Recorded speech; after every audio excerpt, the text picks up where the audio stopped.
சொத்து வாங்க போகிறோம் அப்படின்னா என்னென்ன டாக்குமெண்ட் இருக்குது, என்னென்ன டாக்குமெண்ட்டை நம்ம கேட்டு வெரிஃபை பண்ணணும் அப்படிதான் இந்த வீடியோவில் பார்க்க போகிறோம். வணக்கம், நான் உங்கள் ரசியா கலீல். ஸோ ஒரு ப்ராப்பர்ட்டி நம்ம வாங்க போகிறோம்னா ஃபஸ்ட்டு வந்து மூலப்பத்திரம் இருக்கான்னு பார்க்கணும். மூலப்பத்திரம் அப்படின்னு சொல்கிறது வந்து பார்த்திங்கன்னா, நம்ம யார்கிட்ட இருந்து சொத்தை வாங்க போகிறோமோ அவங்க பேரில் உள்ள கிரைய ஆவணம், இல்லை அவங்க பேரில் ஏதாவது செட்டில்மெண்ட்டோ பார்ட்டிஷனோ இல்லை உயிர் எழுதி வச்சுருந்தா அவங்க பேரில் என்ன டாக்குமெண்ட் இருக்குது அப்படின்றத பார்க்கணும். ஸோ அந்த மூலப்பத்திரம் இருக்கான்னு பார்க்கணும். அதுக்கு முன்னாடி உள்ள முந்தைய பத்திரம், அதாவது பேரண்ட் டாக்குமெண்ட்ஸ் சொல்லுவாங்க, அதுக்கு தாய் பத்திரம்னு சொல்லுவாங்க. ஸோ அதுக்கு முன்னாடி அவருக்கு எப்படி வந்துச்சு, அவருக்கு எப்படி வந்துச்சுன்னு ஒருத்தருக்கா முன்னுக்கு உள்ள எல்லா பத்திரங்களையும் பார்க்கணும். அது வந்து பார்த்தீங்கன்னா அது வந்து தாய் பத்திரம்னு சொல்லுவாங்க.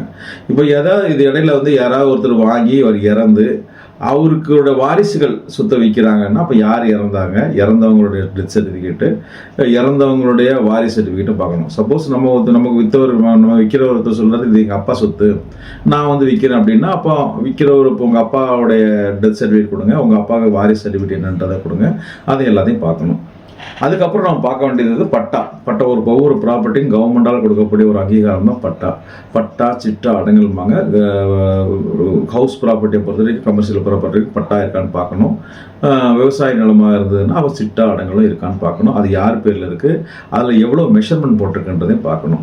அதுக்கப்புறம் பார்த்தீங்கன்னா என்கம்பரன்ஸ் சர்டிஃபிகேட், வில்லங்க சான்றிதழ்னு சொல்லி அப்ளை பண்ணணும். அவங்க ஒரு வில்லங்க சான்றிதழில் இந்த ப்ராப்பர்ட்டிஸ் மேலே என்னென்ன டிரான்சாக்ஷன் நடந்தது, அதில் யார் விற்றாங்க, யார் வாங்கினாங்க, என்னென்ன செய்தியில் யார் கடன் வாங்கினாங்க எல்லாம் போட்டிருப்பாங்க. ஸோ அதில் வில்லங்க சான்றிதழில் குறிப்பிடப்பட்ட அனைத்து ஆவணங்களும் உங்கள் முன்னாடி ப்ரொடியூஸ் பண்ணுறாங்களான்னு பார்த்து அது கரெக்டாக இருக்கா, மேட்ச் ஆகுதான்றதையும் பார்த்துக்கணும். அதில் ஏதாவது கடன் இருந்ததுன்னா அந்த கடனை அடைச்சிட்டாங்களா, லைபிலிட்டி இருந்ததா, இல்லை ஏதாவது கோர்ட் ஆர்டர் இருக்கா, கோர்ட் ஆர்டர்னா அந்த கோர்ட் ஆர்டர் என்னன்றதை பார்த்து அதில் என்னன்றதையும் பார்க்கணும். ப்ராப்பர்ட்டியை பொறுத்த வரைக்கும் லேண்டாக இருந்தால் அப்ரூவல் லேண்டா அன்அப்ரூவல் லேண்டான்னு பார்க்கணும்.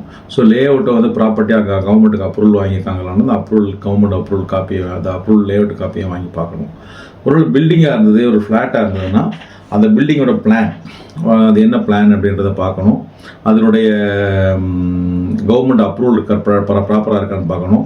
அந்த பில்டிங்கும் அந்த பிளானில் சொல்லப்பட்டபடியாக கட்டப்பட்டிருக்கா, இல்லை அதில் ஏதாவது வயலேஷனாக இருக்கா, அது கரெக்டாக மேட்ச் ஆகுதா, இந்த பில்டிங்கில் சொல்லப்பட்டபடி தான் ரூம்ஸ்லாம் இருக்கா, இல்லை அதில் ஒரு ஃப்ளோர் கன்ஸ்ட்ரக்ஷன் பண்ணிவிட்டு மீதி 2 ஃப்ளோர் அன்ஆத்தரைஸாக கன்ஸ்ட்ரக்ட் பண்ணியிருக்காங்கன்னு பார்க்கணும். ஸோ அதில் அன்ஆத்தரைஸ் கன்ஸ்ட்ரக்ஷன்னா பிரச்சனை வரும். ஸோ அதை தவிர அந்த ப்ராப்பர்ட்டி மேலே property tax, water tax, drainage tax எல்லாமே இருக்கான்னு பார்க்கணும். ஸோ இதெல்லாம் தான் நீங்கள் பார்க்க வேண்டிய முக்கியமான ஆவணங்கள். தொடர்ந்து நம்ம சேனலில் பாருங்கள். ஏதாவது சந்தேகம் தான் நம்ம இந்த நம்பரை கான்டாக்ட் பண்ணுங்கள். நல்ல டாப்பிக்கோட அடுத்த டாப்பிக்கோட உங்களுக்கு சந்திக்கிறேன். அது